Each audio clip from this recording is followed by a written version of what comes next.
What's up, guys? This is Carter Karels with GigEm 247 here at Kyle Field after Texas A&M defeated McNeese State 52-10.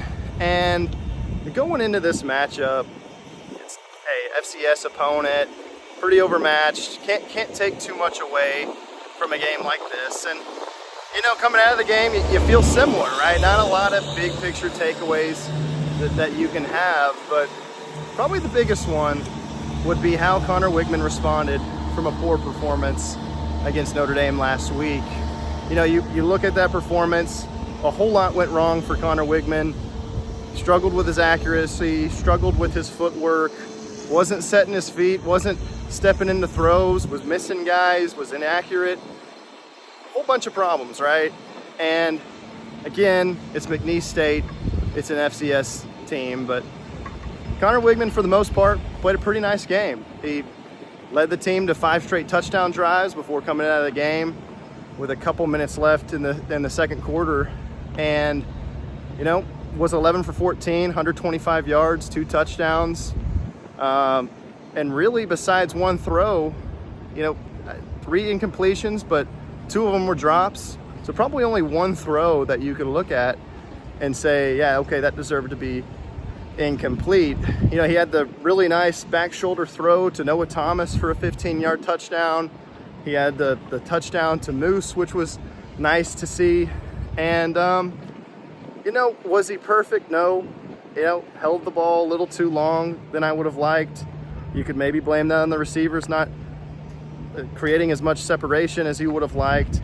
And certainly a lot of slow developing routes that you could look at for this offense and kind of say, hey, how can you make it a little bit more simpler for Weigman, right? How do you roll them out a little bit more? How do you have these quick, you know, high percentage throws that you can build into this offense? That could certainly be something you look at, but, you know, mechanically, right, seemed to be setting his feet a lot better, seemed to be stepping into throws. You know, he used his legs a couple times to get some pretty nice gains. And again, not much more you can ask for. 5 for 5, 5 touchdowns, and really it felt like A&M was leaning on the run quite a bit when Weigman was at quarterback. You know, they start off the game, Le'Veon Moss has a couple huge runs and they score a touchdown. Le'Veon Moss had 9 carries today, but it had him for 87 yards, and really like what he's done so far this season. It's clear understanding why he won the starting running back job, right? But anyway, this run game, over 300 yards rushing. Not much more to say. I think Amari Daniels had an awesome game. I think he's really establishing himself as the number 2 back. You know, but offensively, again, I thought the starting offense looked really great. Then you brought Marcel Reed in. And man, this wind, I'm telling you right now, it's not making my hair look good. So please bear with me. But Marcel Reed comes in, about 2 minutes left in the first half. And, you know, a little bit up and down, right? You know, had some inaccurate throws, but also showed you why, hey, this was a 4-star kid that is an incredible athlete and not only can extend plays, but really slippery in the open field and can use his legs to get huge gains on the ground. And so, you know, I look at a guy like Marcel Reed. It was clear that he became the QB2 in preseason camp. He showed enough to surpass Jalen Henderson. But all the talk this week coming out of that Notre Dame game was, hey, what if Marcel Reed came in against Notre Dame? Did they win that game? Or, hey, should he be the starter going forward? And when we talked to Mike Elko on Monday, the sentiment he shared was, come on, guys. You guys have seen 70 plays. You guys meaning the fan base. And I've seen 1,070 plays all offseason, you know, leading up to this game. So the notion that, oh, well, it's as simple as Marcel Reed replacing Conner Weigman and then this offense is just going to take off. I didn't agree with that. I agreed with Mike Elko in that, hey, Conner Weigman is clearly the best guy in this room. Did he have a bad game? Absolutely. But Marcel Reed, from everything I've heard, future is bright, no doubt about it. but it's not quite there yet. Still has more development to do. You know, he's just a redshirt freshman, and I feel like the perception on him is a little distorted because of, hey, he had a great Texas Bowl performance against Oklahoma State. He was awesome in the spring game. But then you look at it and you say, well, Oklahoma State had one of the worst secondaries in the country last year. And he was facing 2s and 3s on the defense in the spring game and was running with the, you know, mostly the first team offense. So, you know, not to diminish what he did, but just to act like he's already this clear-cut starter who's better than Wigman, I just don't agree with it. Now, again, Marcel Reed, I really like the guy's future. I think, man, if he bulks up a little bit more, if he tightens up his mechanics and kind of works on his accuracy a little bit more, I mean, I think he could be a really good quarterback here in a year or two. But right now, I don't think he's the best option in this group. And so I think today, not many people can disagree with that based on what we saw. And it kind of quieted those who were calling for, you know, Wigman to get benched. Now, at the same time, if you're Connor Wigman, you can't feel comfortable because going in the next week, you're going to the Swamp, you're playing at Florida, and I'm not going to say it's a short leash for him, but if he has another performance like he did at Notre Dame, you cannot continue to just expect that, hey, he's going to get it together. I felt like today he responded well, but the real test is next week.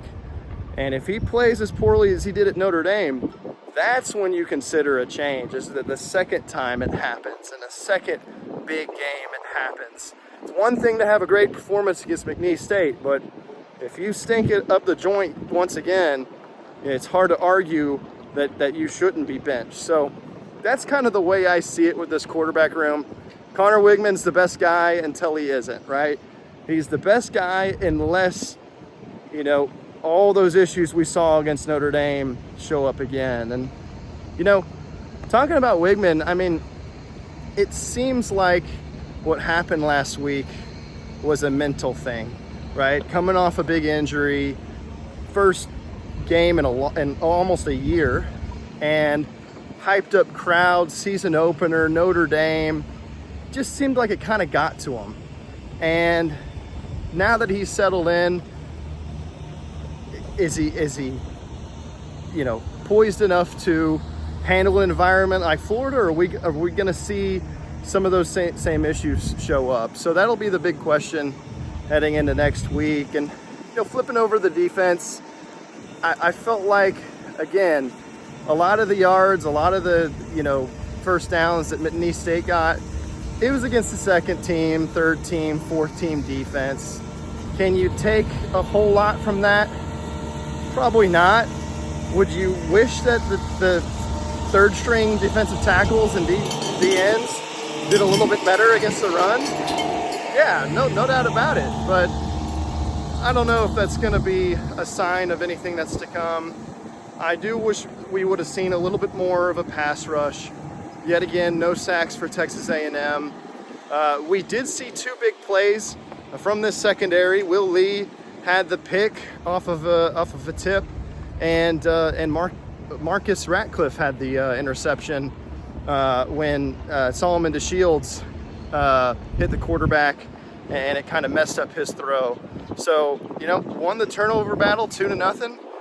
Last week they lost it 2-0, and we saw how that impacted this team. So good to see this group get some turnovers.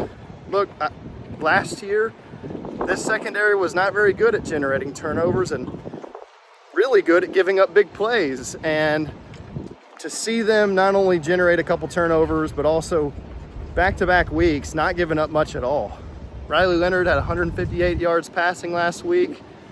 At McNeese State this week combined for 99 passing yards. So the couple interceptions in the mix, I would think that this secondary is going to rank pretty highly coming out of this game as far as passing efficiency D goes. You know, Florida next week, I look at that game, and it's a first-year coach in Mike Elko, but you just get the sense that that game is going to mean so much for this program.